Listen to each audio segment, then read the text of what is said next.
Next from Michael Hempstead, and the subject is Billy's hate for Cody. Hey guys, first time asking a question. I usually love Billy in the podcast, but recently he's gone full on Cody, which I don't really understand. Did Cody tell him that Sean Ross Sapp is a better dirt sheet nerd than him or something?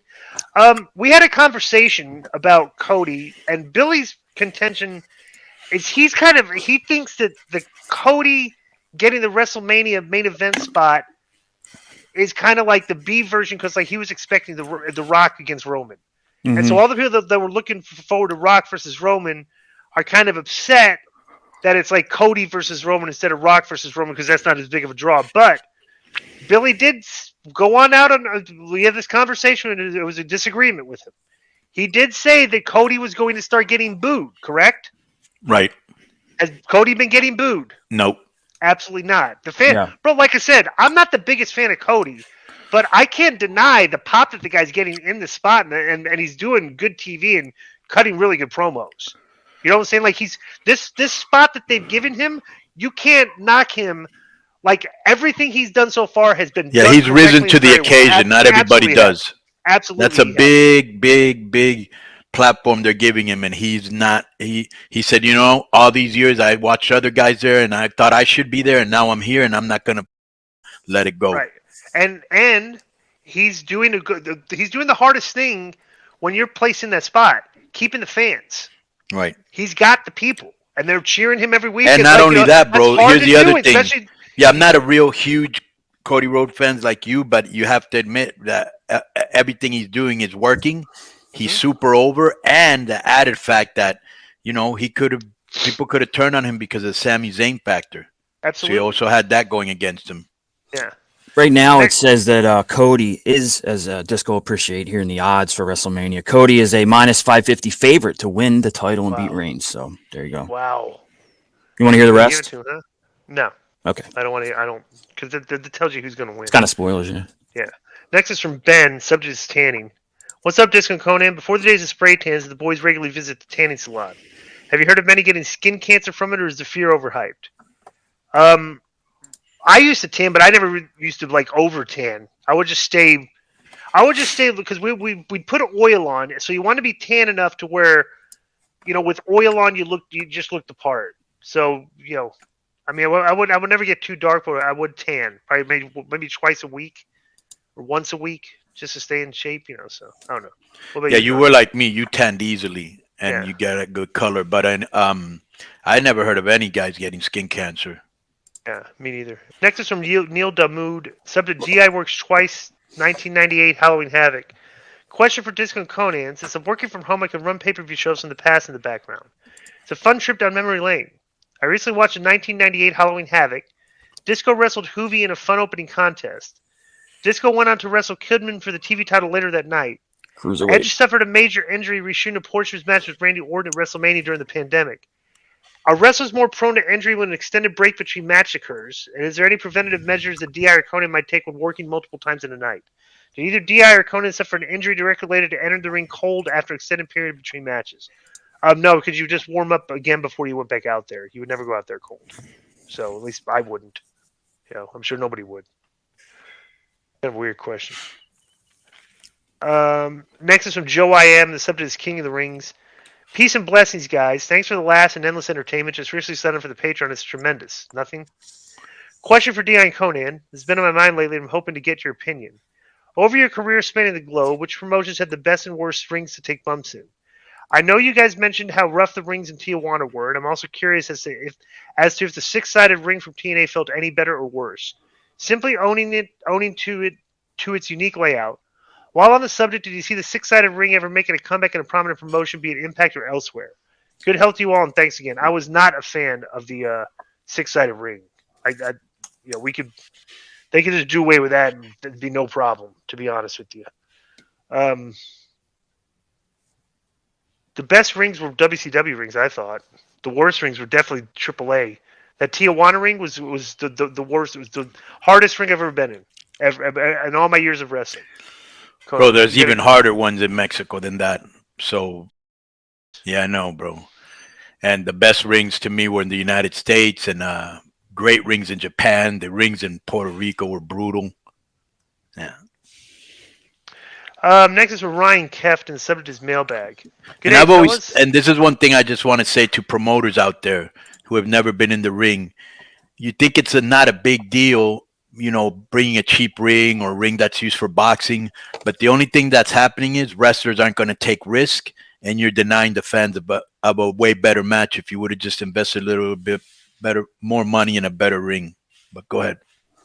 I can't find the picture right now, but I saw it on Facebook that there is a ring, and one of the sides was held up by a tree stump. Would you get into that ring? Can what now? I saw a picture on Facebook of a wrestling ring, and one of the things holding it up was a tree stump. Like it didn't have the pole or whatever. They had a tree stump on the side of the ring in the middle as one of the things holding it up. Where was this, in Africa or something? Nah, it was some American India, I guess. Probably in the South. So next is from Ryan Keft. Yeah, there's a question mailbag. Subject's mailbag. Good day, fellas. Curious if you think there's any correlation to the dirt sheet writers, commentators not wanting to converse or debate in their political leaning or the way they take offense to the most smallest of things. For example, Meltzer is a typical California snowflake. Alvarez, as much as I love his opinions, is native to the Northwest in Washington, Oregon, where a lot of left-wingers reside. Cornette is a massive anti-Trumper and recluse in his own echo chamber. Then the other side is Russo, yourself, Disco, Conan, of course, Bitchoff, etc., who are either center-right or politically benign, where nothing really triggers you guys, and there's always an opportunity to talk about more serious topics without being a pussy about it. Also, Disco, given your love for freaking haircuts and stylings, would you say you're addicted to the fade? That's going to get a suspension. Put that Ryan Figured that, yeah.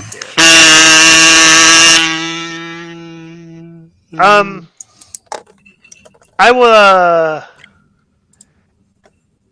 Well, yeah, there's definitely like guys like me and Coney and stuff. When have you ever seen us get triggered? Like that is a snowflake thing. Like these extreme left wingers, like the outrage culture and people getting triggered all the time. I can't really comprehend that. Like people that behave like that for in their daily lives. Like you're offended, things upset you. So I'm like, I don't know. I guess this comes with having thick skin. What about you, Conan? Yeah, I think it's more of a generational thing, and it is funny. I don't remember what he said in the first line, but he said something like, "Is there a correlation between I'll read again. Yeah. Any correlation to the dirt sheet writers, commentators not wanting to converse or debate, and their political leaning or the way they take offense to the most smallest of things? Like a lot of the dirt sheet guys won't. Yeah, there is a correlation. And like they have no problem throwing shade, right? Like our boy Billy, right? But when you clap back, they get all bent out of shape and they get triggered. It's like, bro, you're doing the same thing. Right, exactly. How are you oblivious to, you reap what you sow? And they're all like that. Like all of them. It's a very weird character, trait. They're like, it's like they're like, fuck you, and then the other guy's like, your mother. Wait, man, what are you talking about my mom? It's like, hey, mother, why'd you start this? Right. Yeah. Next is from our boy Jed Frankfurter, and the subject is Halloween Havoc. Now, by the way, how is Ebony and Ivory coming along, Joe? They had to take a break from each other for a little while because they were getting too heated, but they're making a comeback here. Let me explain to people the concept between Ebony and Ivory. This is a show with one black podcaster and one white podcaster. Mike Holder. And these guys are all just they've the reason they have a connection to each other is because they're fans of us. Yes. So they were like fans of our podcast. And if you listen to early shows, Mike Holder used to have mailbag submissions all the time, usually dissing Disco. Right. Correct. Okay. So this is a show between Mike Holder. I think he's in Vegas, maybe. Yes. Jeff Frankfurter, where's he at? I think he's in Ohio. Yeah. Right. And he's like a Republican. The other guy's a Democrat, black, white. Right. And they talk about issues of racial harmony, and the first episode ended in fisticuffs. Yep. So that's it would have been in fisticuffs if they would have been in the same room. Right. There were verbal fisticuffs. Right. Mm-hmm. So in a show that's designed that a black racial harmony. It's to promote racial harmony. And promote racial harmony and do a podcast with each other has always ended in arguments. Right. Threats. I love that. Late night angry texts. Right. That'd be pretty funny if they did. There was like a parody song that we did the song Ebony and Ivory. If you did a song that shows like their relationship, right? Ebony and Ivory, Right. like, Arguing, right? Yeah, Finger pointing. Yeah, right. So Jed Frankfurt, their subject is Halloween Havoc '97. Hey K100 crew, I hope all is well. Came across a clip of Facebook that I don't remember at all. It was from Halloween Havoc '97 when a fan climbs a cage and gets into the ring. Do either of you remember this or have any more details? I've absolutely seen fans hop the railing and get in the ring many times, but not climb a cage. I actually linked the link below, and that's very best friend of the show, Jed Frankfurter. P.S. Check out Ebony and Ivory. Holder and I discussed Trump and his road to Leah re-election in 2024 MAGA. That's going to be great. Be an interesting. Yeah, that'd be great. You think that's going to end up in arguments, or are they going to end up agreeing with I don't think they're going to make it past 5 minutes. You don't think so? Nope. No way. Joe, pull up can you find a clip from the show? Jed has all the files, so Jed will have to send it to me. Oh, okay. Ask him so you can have it next week. Yeah. What's this Facebook clip that we have here for this? All right, I can't enlarge this, so this is it. But it's a fan climbing the cage and getting in the ring. Oh, really? Yeah. Yes. Is that a fan? What is yes. Yes, it is. Over the top. A fan is coming. That's not a good move. Holy Moses.